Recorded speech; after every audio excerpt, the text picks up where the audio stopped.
agotado, harapiento, sucio y con los cabellos desgreñados. Era la imagen que recibieron los primeros soldados bolivianos del Che. La noticia de su captura corrió como reguero de pólvora. Nadie lo podía creer, ni siquiera los que lo capturaron. Pero allí estaba el famoso comandante Guevara que soñaba con llevar la revolución cubana a toda América Latina. Todos sabemos cómo continuó la historia, pero pocos saben de la maldición del Che en contra de sus asesinos.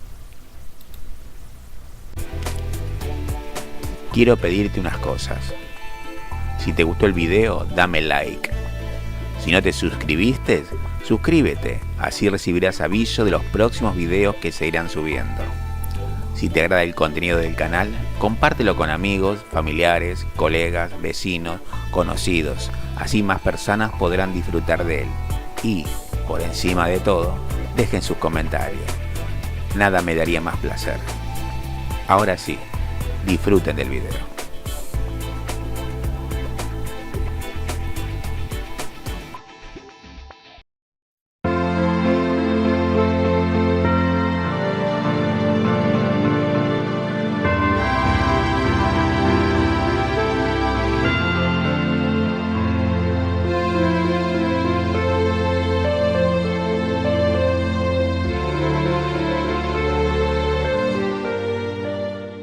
Hola, aquí estamos otra vez, y esta vez con un tema un poco tétrico.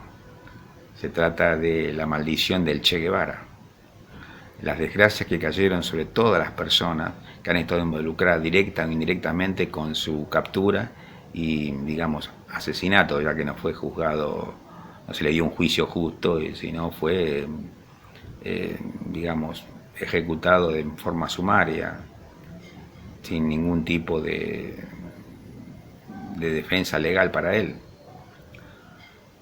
Pero bueno, en base a eso, poco tiempo después de su fallecimiento en Bolivia, han aparecido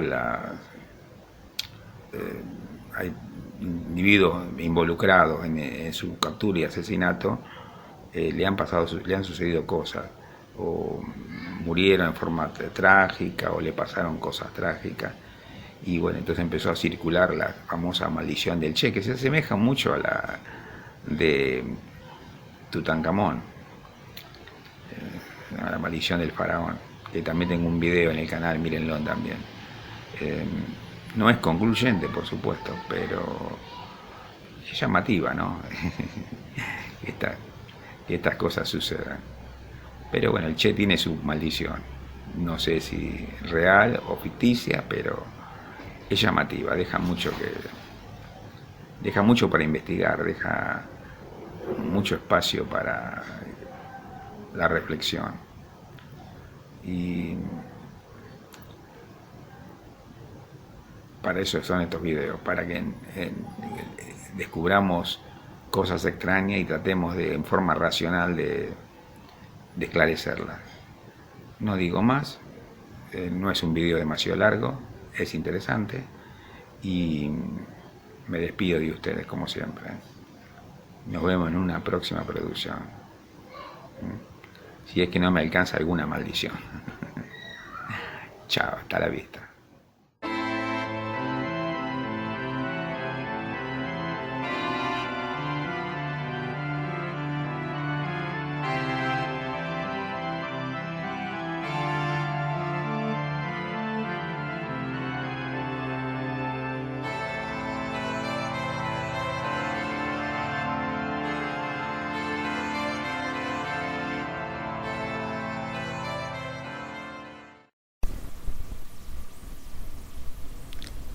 Antes de relatar cómo se desarrolló la maldición contra los responsables de la muerte del Che, conozcamos cómo se llevó a cabo el intento de llevar la guerrilla en Bolivia y cómo fue capturado el Che y la forma en que lo mataron.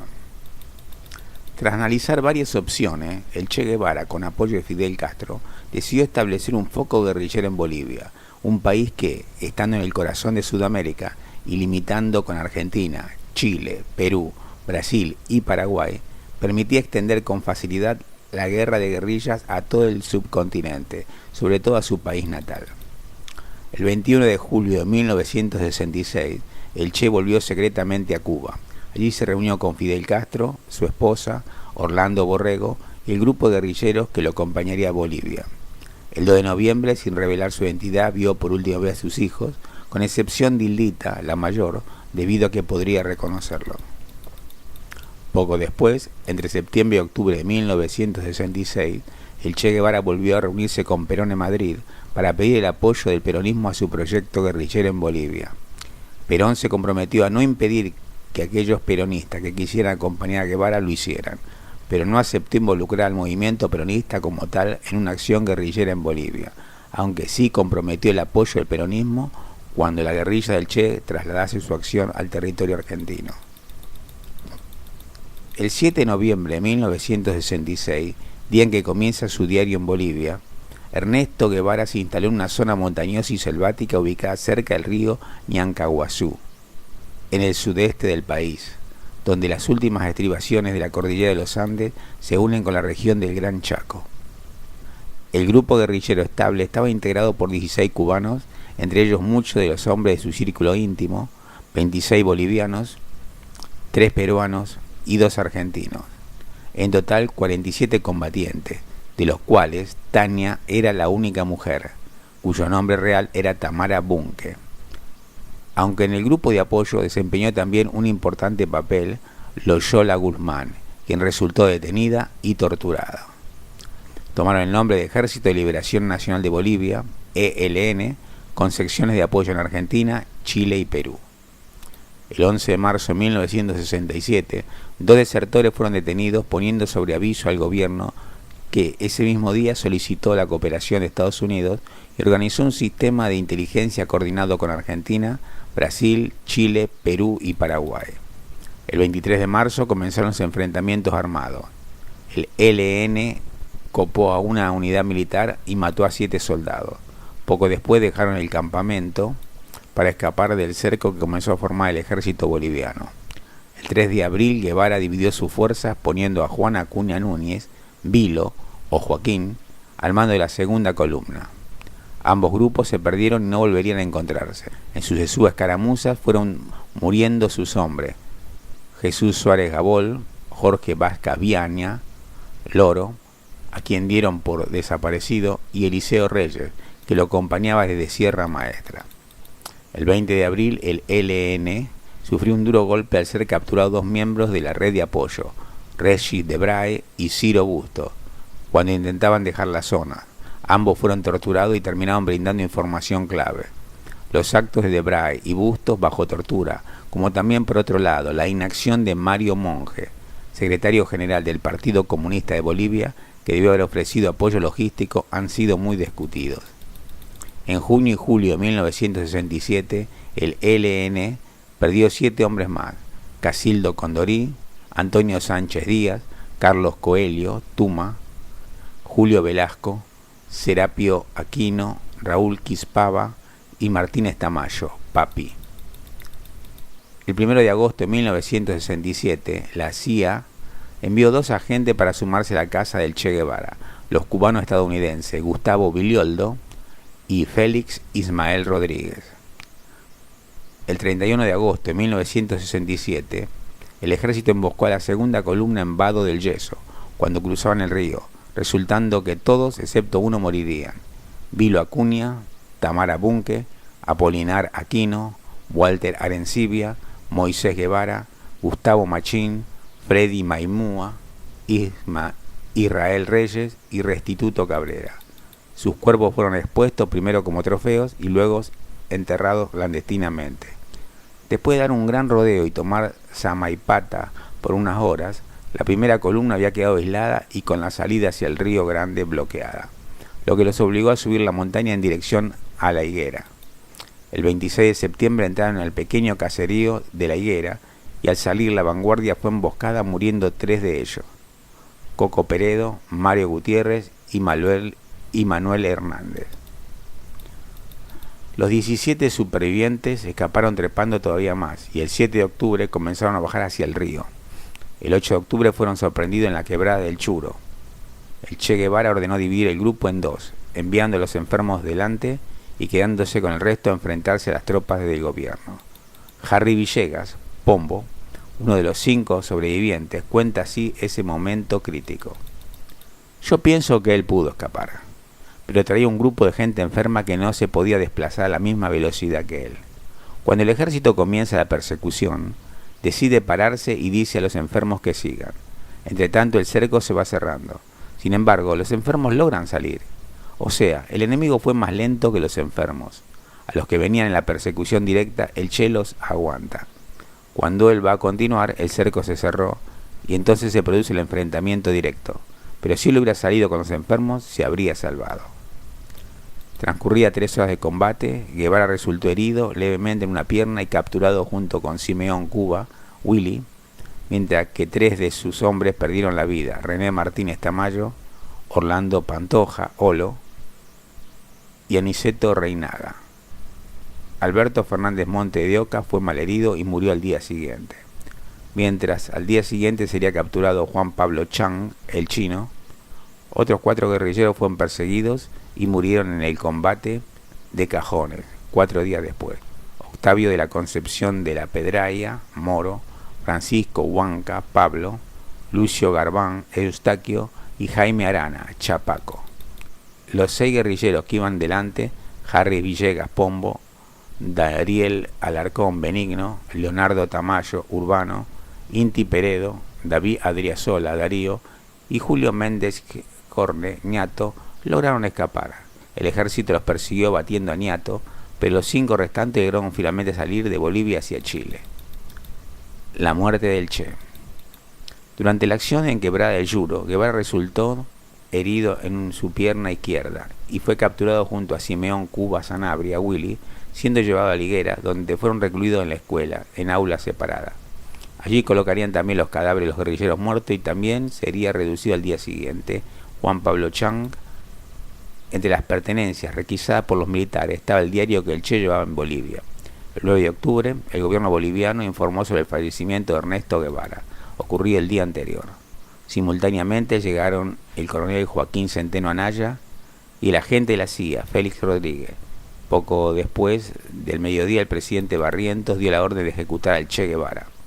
Existen dudas y versiones contradictorias sobre el grado de apoyo que la decisión tuvo por parte de Estados Unidos, pero lo cierto es que, tal como está registrado en el propio informe secreto de Félix Rodríguez, la CIA estaba presente en el lugar. Rodríguez recibió y transmitió la orden de ejecución a los oficiales bolivianos y comunicó a Guevara sobre esta decisión. Antes del fusilamiento, Rodríguez lo interrogó y lo sacó del aula para tomarle varias fotografías, las últimas en las que aparece con vida. El propio Rodríguez relata ese momento de este modo: salí de la habitación, aquello estaba lleno de soldados afuera. Me dirigí al sargento Terán, que sabía que estaba siendo de ejecutor de todo eso. Le dije: sargento, ¿hay instrucciones de su gobierno para eliminar al prisionero? Me puse la mano a nivel de la barbilla. No le tiré de aquí para arriba, tiré de aquí para abajo, pues se supone que este hombre haya muerto de heridas en combate. Sí, mi capitán, dijo. Mandé a Terán a que cumpliera la orden. Era aproximadamente la 1 de la tarde en Bolivia. De ahí entonces me retiré al lugar avanzado donde yo había fotografiado el diario y a la 1:10 aproximadamente escuché una ráfaga pequeña. Entrevista de Claudio Gatti a Félix Ismael Rodríguez. Poco antes, Simeón Cuba y Juan Pablo Chang habían corrido la misma suerte. En 1977, la revista Paris Match entrevistó a Mario Terán, quien relató del siguiente modo los últimos instantes del Che Guevara. Dudé 40 minutos antes de ejecutar la orden. Me fui a ver al coronel Pérez con la esperanza de que lo hubieran anulado. Pero el coronel se puso furioso. Así es que fui. Ese fue el peor momento de mi vida. Cuando llegué, el Che estaba sentado en un banco. Al verme dijo: «Usted ha venido a matarme». Yo me sentí cohibido y bajé la cabeza sin responder. Entonces me preguntó: «¿Qué han dicho los otros?». Le respondí que no habían dicho nada y él contestó: «Eran unos valientes». Yo no me atreví a disparar. En ese momento vi al Che grande, muy grande, enorme. Sus ojos brillaban intensamente. Sentía que se echaba encima y cuando me miró fijamente me dio un mareo. Pensé que con un movimiento rápido del Che podría quitarme el arma. «Póngase sereno», me dijo, «y apunte bien. Va a matar a un hombre». Entonces di un paso atrás, hacia el umbral de la puerta, cerré los ojos y disparé la primera ráfaga. El Che, con las piernas destrozadas, cayó al suelo, se contorsionó y empezó a regar muchísima sangre. Yo recobré el ánimo y disparé una segunda ráfaga que lo alcanzó en el brazo, en el hombro y en el corazón. Ya estaba muerto. El destino de sus restos. La tarde del 9 de noviembre de 1967, el cuerpo del Che Guevara fue llevado en helicóptero a Valle Grande y fue colocado en el lavadero del Hospital Nuestro Señor de Malta, donde permaneció en exhibición pública durante ese día y todo el día siguiente, introduciéndosele gran cantidad de formaldehído para evitar la descomposición. Cientos de personas, soldados, pobladores, curiosos, periodistas, concurrieron a ver el cuerpo. Hay una gran cantidad de fotos de esos momentos, en las que el Che aparece con los ojos abiertos. Las monjas del hospital y las mujeres de la villa le cortaron mechones de cabello para preservarlos como talismanes. Los soldados y funcionarios se quedaron con cosas que llevaba el Che al morir. Debido a que estaba decidido que se haría desaparecer el cuerpo de Guevara, como el del resto de los guerrilleros, la noche del 10 de octubre se le cortaron las manos al cadáver para conservarlas como prueba de la muerte. Existen diversas versiones sobre el destino final del cadáver. El general Juan José Torres declaró que el cuerpo había sido incinerado, mientras que el general Alfredo Bando afirmó lo contrario. Hay consenso entre los militares bolivianos presentes en el lugar de que la orden de cremación fue real, pero que no pudo ser ejecutada por carecer de los medios adecuados y también para evitar una eventual reacción negativa de la población, debido al hecho de que en Bolivia la cremación era ilegal. También existía cierto consenso en que el cadáver del Che había sido enterrado en la madrugada del 11 de octubre por el teniente coronel Selich, en una fosa diferente de los otros 6 guerrilleros. Búsqueda y hallazgo del cadáver. Desde el mismo año de su muerte, el gobierno cubano comenzó a investigar para hallar los restos del Che Guevara y sus compañeros, sin resultado alguno. En 1995 viajó a Bolivia el doctor Jorge González Pérez, entonces director del Instituto de Medicina Legal de Cuba, dando inicio al proceso que los encontraría en 1997. Entre diciembre de 1995 y marzo de 1996 se había hallado los restos de 4 compañeros de Guevara que habían muerto en el combate el 14 de octubre de 1967 en Cajones. Estos fueron Jaime Arana Campero, Octavio de la Concepción de la Pedraya, Lucio Dilberto Garbán Hidalgo y Francisco Huanca Flores. La investigación tenía como objetivo la recuperación de todos los guerrilleros caídos. De los 36 cadáveres, 23 estaban enterrados en Valle Grande y 13 en otras zonas. El 28 de junio de 1997, gracias a la declaración del general retirado Marías Vargas Salinas y las presiones internacionales que llevaron al gobierno boliviano de Gonzalo Sánchez a autorizar el inicio de investigaciones, un equipo de científicos cubanos encontró en Valle Grande 7 cuerpos enterrados clandestinamente en una sola fosa común.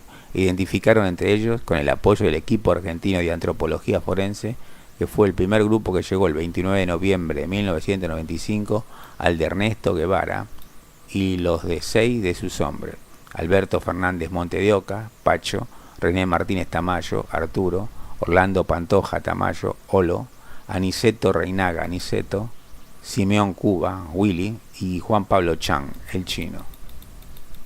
El cadáver, de acuerdo con el informe del equipo, carecía de manos, registraba un alto contenido de formaldehído y llevaba ropas y elementos compatibles con lo que se supone que tenía al momento de ser enterrado. Se encontró cubierto con una chaqueta que en uno de sus bolsillos tenía una bolsa con picadura de tabaco de pipa. El antropólogo Héctor Soto realizó el examen físico que, mediante la definición de los rasgos frontales, identificó a Guevara. Algunos analistas afirman que el cuerpo no es del Che, ya que existen contradicciones que consideran insalvables entre el informe y la autopsia que se practicó al cadáver en 1967. El 12 de julio de 1997, los restos fueron llevados a Cuba, donde fueron recibidos por una multitud para ser sepultados en Santa Clara, en el mausoleo del Che Guevara, donde se encuentran actualmente los restos de la mayoría de los guerrilleros que le acompañaban en su expedición. San Ernesto de la Higuera. En la actualidad, en La Higuera, Bolivia, la figura del Che sigue siendo recordada por sus habitantes con reverencia, al grado de haber sido santificada, pasando a formar parte de los credos de esa región andina, con el nombre de San Ernesto de la Higuera. La pileta del Hospital Señor de Malta, en Valle Grande, en donde el cuerpo sin vida del Che estuvo expuesto, se ha convertido en un lugar de culto en donde es venerado con flores y otras ofrendas, y en las casas de la región pueden verse fotografías del Che con flores y velas, haciéndoseles peticiones y oraciones. El camino de 60 kilómetros entre La Higuera y Valle Grande es conocido como la Ruta del Che y se ha convertido en un destino turístico y de peregrinación. Los hechos históricos acontecidos en Bolivia dieron al Che, con el paso de los años, el tono de un personaje legendario y rodeado de mística. Los campesinos de La Higuera han afirmado ser testigos de hechos milagrosos al encomendarse al espíritu del Che. La maldición del Che. A principios de 2002, el ya retirado general del ejército boliviano, Gary Prado Salmón, viajó a México para presentar sus credenciales como embajador ante el gobierno del presidente Vicente Fox. No fue bien recibido, ni por la prensa ni por la oposición política, que exigieron que no se les aceptaran por ser uno de los asesinos del Che.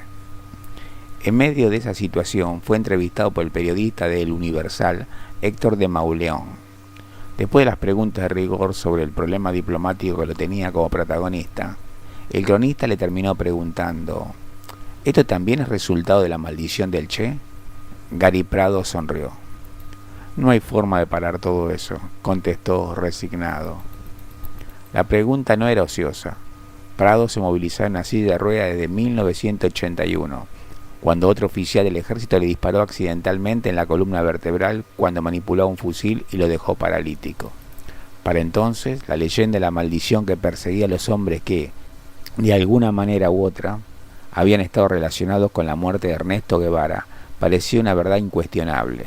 Una larga serie de muertes, accidentes, tragedias y desgracias de todo tipo lo confirmaba. Veamos el destino de algunos de los involucrados. Terán, el verdugo, alcohólico y casi ciego. Después de disparar las 2 ráfagas de ametralladora que mataron a Ernesto Guevara, la vida del sargento Mario Terán Salazar quedó envuelta en sombras. No se sabía su destino en el ejército, ni tampoco dónde vivía. Eran los tiempos en que el gobierno boliviano y la CIA sostenían que el Che había muerto por las heridas sufridas en el combate de la quebrada de Yuro.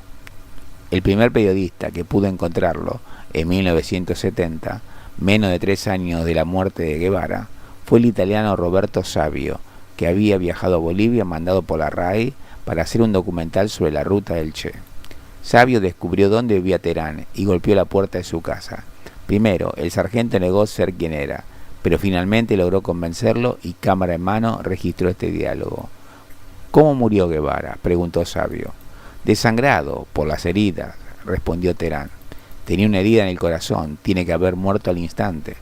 Tenía muchas heridas, una en la pierna, se desangró. Hay versiones que dicen que usted lo fusiló.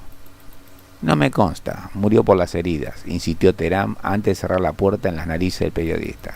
Mario Terán Salazar fue dado de baja del ejército boliviano por alcoholismo, aunque se le otorgó la jubilación completa.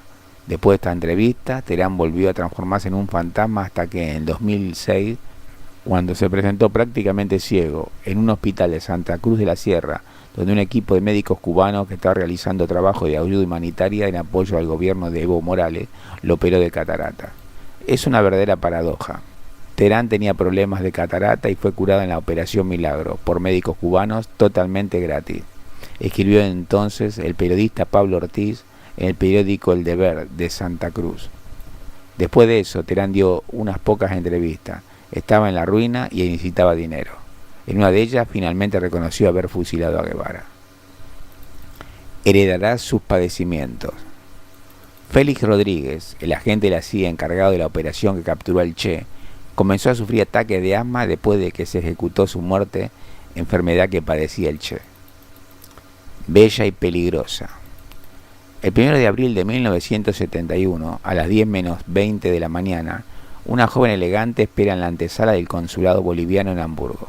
Ha pedido ser recibida por el cónsul Roberto Quintanilla, que 4 años antes ocupaba el cargo de jefe de inteligencia del ejército boliviano y había ordenado la amputación de las manos del Che después de su muerte. Cuando el hombre salió a recibirla, sin decir una palabra, Mónica Ertl sacó un arma de su bolso y le disparó 3 veces. En su ida, la joven dejó atrás una peluca, su bolso, su Colt Cobra 38 especial y un trozo de papel donde se leía: Victoria o muerte, ELN. París ya no es seguro. Otra de las víctimas de la maldición del Che fue el general Joaquín Centeno Anaya, comandante de la 7ª División del Ejército en Santa Cruz, que tenía a su mando los Rangers, adiestrados por boinas verdes norteamericanos que capturaron a Guevara en la quebrada del Yuro. Después de su retiro del ejército, fue premiado con las embajadas de Bolivia en Lima y en París. El 11 de mayo de 1976 estaba en la capital francesa cuando un comando de por lo menos 2 hombres lo interceptó en la calle y lo mató. En un primer momento, las versiones indicaron que los autores del atentado pertenecían a un grupo revolucionario que había decidido ajusticiarlo por su papel en el asesinato de Guevara. Sin embargo, una investigación de los diarios franceses Le Quotidien y Le Nouvel Observateur descubrió que los asesinos formaban parte de un comando especial vinculado a los servicios secretos de Bolivia, que tenía la orden de eliminarlo porque el régimen del dictador Hugo Banzer lo consideraba un opositor peligroso. Recibió también su propia sentencia de muerte. Menos de un mes después de la muerte de Centeno Anaya, perdió la vida también el general Juan José Torres, jefe del Estado Mayor General de las Fuerzas Armadas Bolivianas. El 8 de octubre de 1967, Torres había dado la orden de ejecutar al Che. Mal día para volar. El general René Barrientos Ortuño, presidente de Bolivia en 1967, había sido señalado como el máximo responsable de la muerte de Guevara, luego de consultar con el gobierno norteamericano sobre qué hacer con él. Seguía a cargo del Ejecutivo boliviano el 27 de abril de 1969, cuando después de visitar el pueblo de Arque, abordó un helicóptero para regresar a Cochabamba. El viaje terminó trágicamente cuando el helicóptero chocó con un tendido telegráfico, cayó a tierra y se incendió. Muerto a palos. El teniente coronel Andrés Selig, que llegó segundo en el helicóptero, ni bien se capturó al Che, y que fue quien lo golpeó con la culata de su fusil en su espalda, en la higuera, murió literalmente a palo en 1973, durante un interrogatorio, acusado de planificar un golpe de Estado contra Banzer. El delator no vale nada. El campesino Pedro Peña, que había informado a los Rangers la ubicación de los guerrilleros, tampoco sobrevivió mucho tiempo al Che. Fue ejecutado por un comando guerrillero en 1971, condenado a muerte por delator. De él queda una terrible imagen en el documental del italiano Roberto Savio. Frente a la cámara cuenta los 5.000 pesos bolivianos que le ha dado el periodista para dejarse filmar. Es la misma suma que en octubre de 1967 le dio el ejército boliviano por la información que permitió capturarlo. Un recuerdo más perdurable que mi nombre es luchar, morir luchando.